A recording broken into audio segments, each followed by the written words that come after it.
Spotlight में आपका स्वागत है। मैं हूं आपकी host Amita. Join us weekly to get inspired by guests and their success stories. Our guest today is a young achiever who inspires us through many of his creative projects. He's an award-winning Canadian filmmaker and music composer.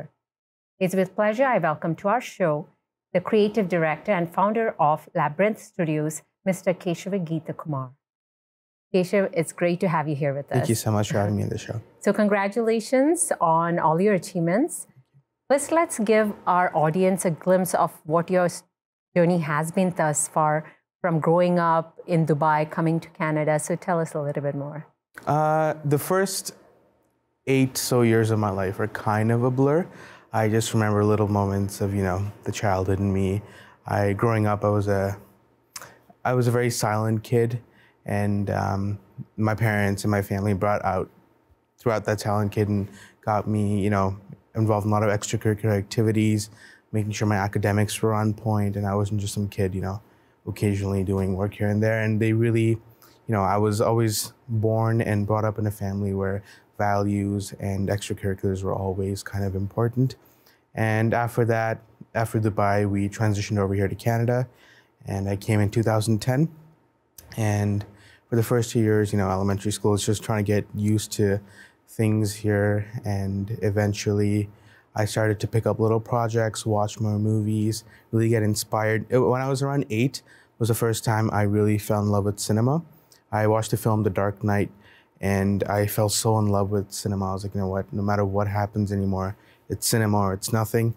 And around the age of 10, I started to make little films in a webcam laptop, and thank God those are deleted. I don't know where they are. I'm happy no one has that footage anymore. I'm sure they'll resurface. I hope not.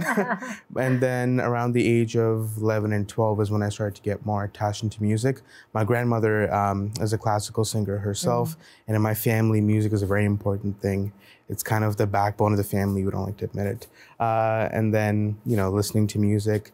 And in 2014 and 15, I was a member of the Toronto Tabla Ensemble, which is a Juno-nominated band. And my Guruji Ritesh, at time, he really inspired me and he taught me what music can do to people.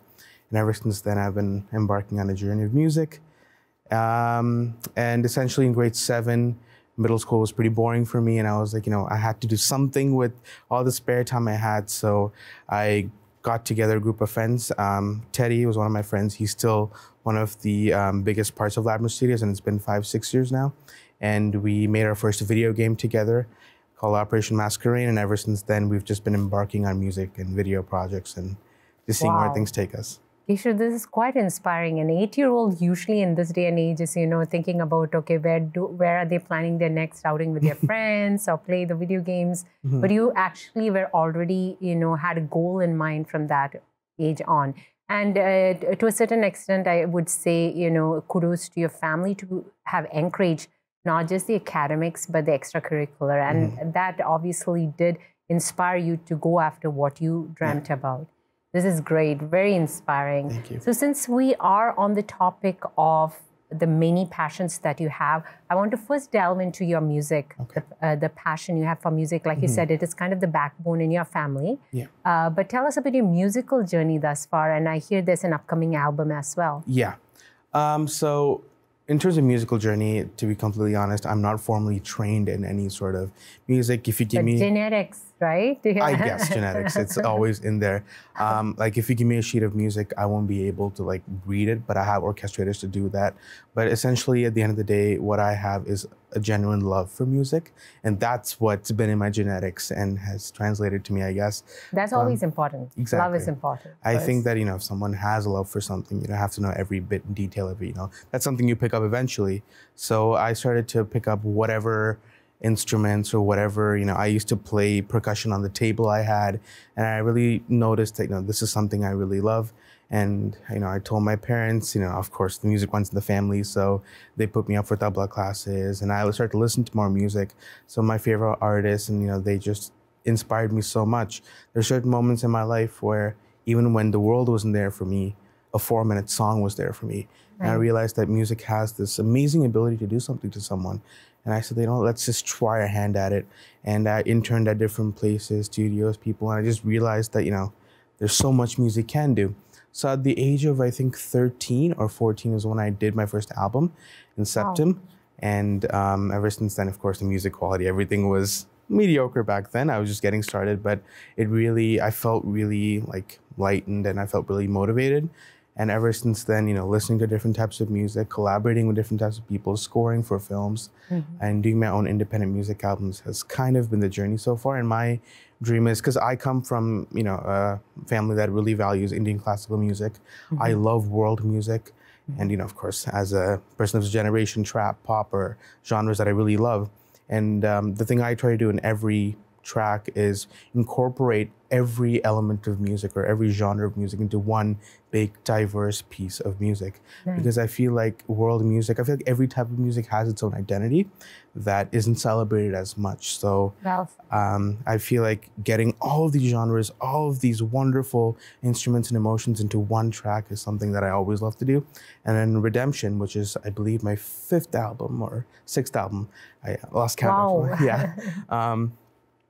In this album, I've particularly put emphasis on diversity of genres so that no matter what type of music you like, it could be something like, pop or something like psychedelic rock, there's something in this album for you.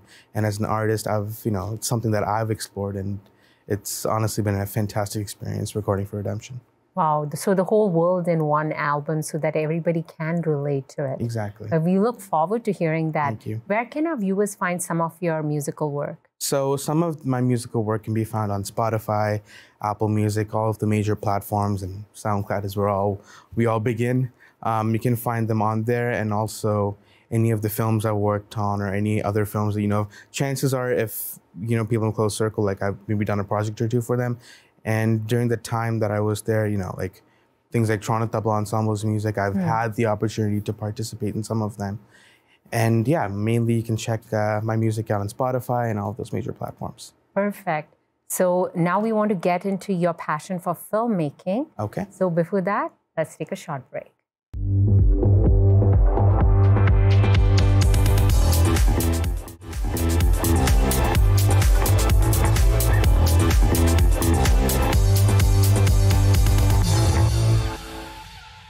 Welcome back to Spotlight. We are talking to Canadian filmmaker and music composer Kesava Geeta Kumar.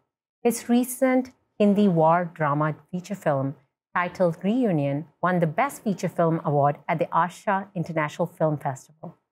Well, congratulations on that achievement. Before we get to Reunion, tell us about your initial journey into the industry of filmmaking. First of all, I never saw filmmaking. I don't think I'll ever see filmmaking as an industry itself. I just see it as something I'm just crazy passionate about. It started at the age of 8 when I watched The Dark Knight, and ever since then, it's kind of been an obsession I've had. But the real kind of first touch I had towards filmmaking was probably when I was 10 here in Canada, when, I was just getting used to what was going on in this country, and I was like, what do I do with my spare time? Because I had a lot of spare time as a kid in grade 6, nothing much to, work on. So that's when I started picking up my laptop. I realized that it had a webcam, and since then I started like writing my own monologues or doing my own little scenes, and with pillows in my room, or like just monologues as an actor, everything. And I kind of got this weird high from it. I'm just like, this is something I made, and ever since then it's just slowly taking steps. I had a group of friends, and like I used to bring those handy cams and ask them, maybe to do this, that, this, and kind of make little films, show them to my parents. I mean, now I feel bad for them. They had to watch so many bad films. But I'm sure there's good content in there. Hopefully there's good content. That's up to them to decide. But ever since then, they've always been supportive. And most importantly, I've been consuming a lot of cinema, a lot of good cinema. And for me, ever since then, it's just been a journey of making every small film. In 2014, 2015, when I was in high school, I started to take a lot of media courses, work with a lot of we had our own school TV program as well. So leading that and kind of getting more, into filmmaking. And also after that, in 2015 or 2016, I made my first official short film named Hourglass. And then after that, people received it well. I was like, all right, maybe, some people are willing to watch something I made. And then after that, the next year, I made a psychological thriller named Voices in the Dark. and that was received pretty well too. And after that, Reunion happened. So yeah. Amazing. Well, I watched Reunion myself. It's a great story and, presented in a great way. How did the story for Reunion come about? Like, what inspired you? So after Voices in the Dark was complete, I was planning on making a huge, feature anthology because back then I thought I could do it.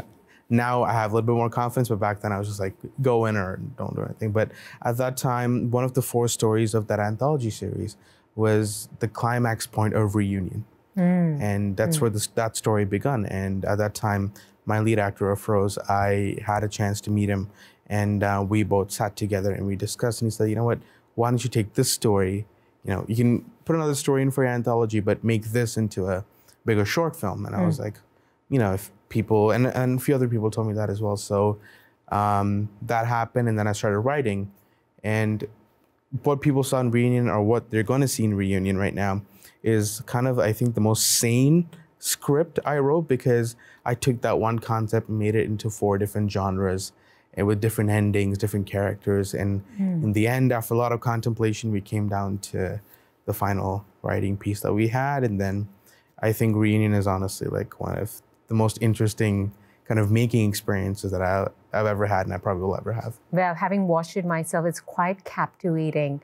From your perspective, what can the audience expect when they watch it? When it comes to stories like this, especially in South Asian cinema, I think there's kind of a stigma attached to the way it's presented. Like a lot of the times we expect, first of all, no songs in the movie, just to get that clear. No songs in the film. But other than that, I think what you can really expect is, like, I think a lot of the times films these days, like, again, every film is good, but a lot of them, like, have great visuals, great kind of story beats and everything. But what a film sometimes lacks is a strong soul. And regardless of what, Reunion has, the one thing that I know as a director the film has is a strong soul. If in any way you're able to relate to the film, it just doesn't have to do with the plot itself. It just doesn't have to do with the war or the dramatic part of it. In some way, if you can relate to that story, it really captivates you. And it also like puts a very modern viewpoint on love, right? I think love is something that's, still, it's on a range. Love is something that people interpret differently. And I think after a long time, we live in a world today where, love is kind of, in some ways could be objectified or whatever. I think after a long time to see a very pure love story is something that was new to me and that I think people will love. Yeah, like I was mentioning, it's been presented quite well. Without giving away too much about the film, in maybe a sentence or two, what is it about? So we heard about, I put in that it's the Hindi war drama. We talked about it talking about love. Yeah. But in like a couple of sentences, what is the movie about without giving away too much, because the audience gets to go and watch it and see the surprise? Yeah. I think the film in its simplicity is just the extent to which humanity can go in the name of love, or what love can do to a human being. And that's the one-word summary, but just to elaborate a little bit, it's even in the points in our life where we don't feel anything is there for us, all we need is love, not just for a person, for something, right? Just for a love for something or someone that can lift anybody. And Reunion's kind of a tribute to what that love does to people. So, well said. Well, it's evidence in itself that it's such a great film in that with the thousands of entries into the Asha International Film Festival, it won the Best Feature Film. So congratulations on that. So where can our viewers find more information, or where can they watch Reunion? So Reunion will be releasing on Amazon Prime at the end of March. And also on top of that, possibly on YouTube, because that's the biggest platform, and other streaming platforms. We're right now in the process of distribution, but definitely on Amazon Prime and YouTube, you'll be able to find the film.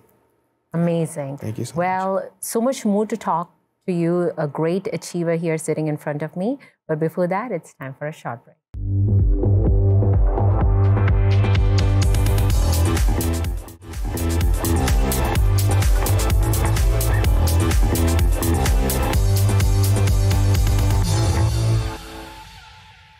welcome back to Spotlight. We are talking to award-winning Canadian filmmaker and music composer, Mr. Kesava Geeta Kumar. So Keshav, let's talk about reunion now from behind the camera. What was the whole experience like the casting, the filming days, all that about? It was a very, very interesting experience. I don't think it's very difficult to get an experience like that, to be completely honest.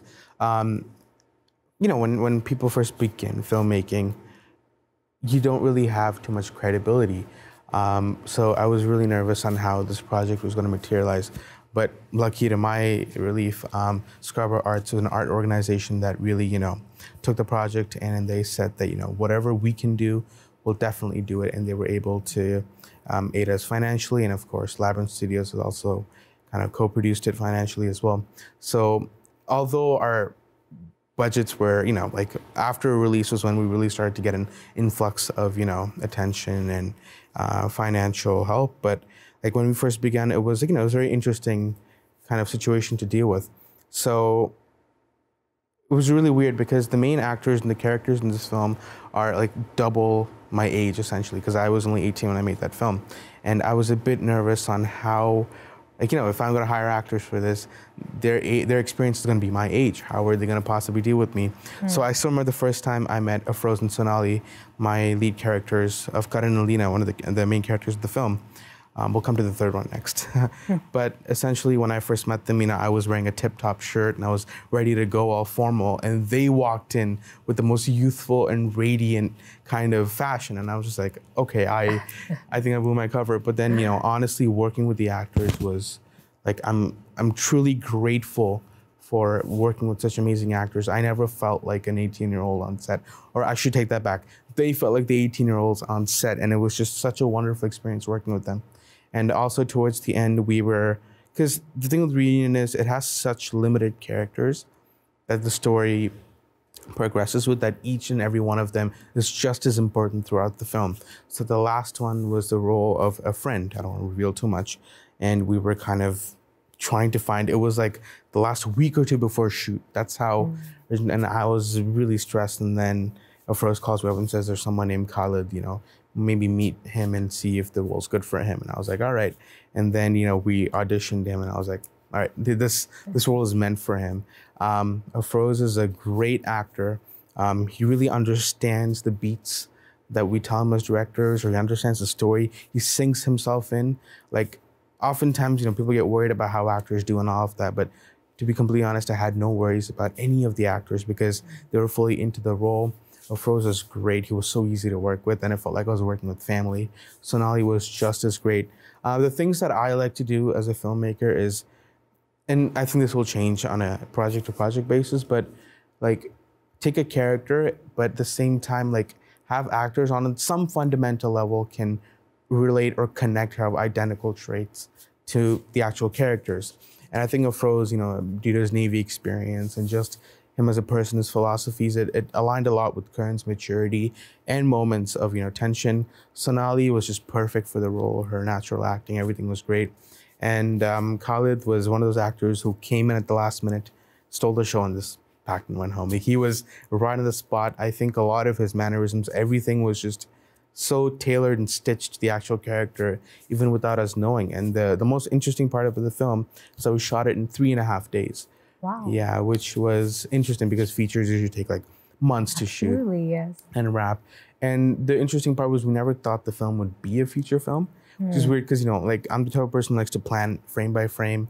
But this time we didn't do any of that. We thought it was going to be a short film, but the way the characters were taking the film forward, everything just pointed toward a feature, and we gave it that space. Usually when it comes to writing, especially because I understand Hindi fully, but I can't speak it properly. So a lot of the times I, complete trust to the actors, and they were able to take it forward. And actually, the interesting part is we went for takes, and I noticed that, there was some sense of the fact that there was kind of a little bit of an extra tone to the character, or there was awareness that there's a camera in them. And I was like, let's try something different. So the entire film is actually all of the practice takes we did.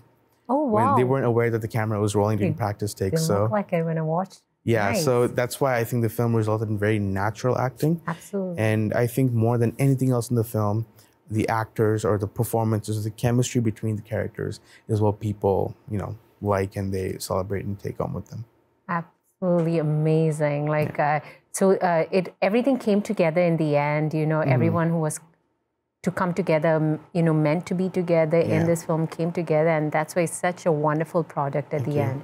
So again, congratulations to the whole team. Yeah, thank you. So we look forward to watching it on Amazon Prime and hopefully on YouTube as well. Definitely. Now, Keshav, you yourself, what is your vision, long-term vision going forward? To be completely honest, and this might not be the answer that most people would give, especially in an industry where everyone's just having an end goal and working towards it. But I don't really have an end vision, which the reason why is because for me, I feel like my only end vision or end goal is that with every project I take on, I learn more as an artist and I become a better artist. Of course, everyone has their dreams of getting the big break, the awards and stuff. And, I guess I have that in me too. But for me, it's kind of like being in a complete, full passionate relationship with cinema and art, where it doesn't really matter to me, whether there are 4 Academy Awards in the back of my house or in my shelf, or there's no awards in front of my shelf. I make it big, I don't make it big. For me personally, that doesn't matter. However, for me, what my envision is that with every project I do, I become a better artist and I learn more about the art that I take forward. And also on top of that, collaborating with some of the wonderful artists we have, because talent is one of those things where we always see it on a newspaper or TV or a thing, the ones that make it big, but what people don't see is the amount of extra talent and amazing talent that people have that, may not make it on the big screen. So my goal is to really work with people who have that passion, have that voice, and just create something. And I believe in just one thing: if it's good cinema, or if it's good music, or if it touches someone, it will go where it has to go. Very well said. Well, Keshav, you have inspired all of us here today with not just sharing about what projects you have been or are part of right now, but also the process that goes behind that. So we wish you all the best with everything that you're doing. We look forward to Redemption. Thank you. That's coming out, and we look forward to our viewers getting to view Reunion. Thank you so much. So we wish you all the best. Thank you. Well, that was Mr. Kesava Geeta Kumar, who has inspired us today to stay focused on our passions. Well, that's a wrap for this week's show. Thank you for watching us. Continue to follow us on Facebook, on Twitter, and write to us at spotlight@ethnicchannels.com. Until next week, this is Amitha signing off, encouraging you to support and encourage our young achievers.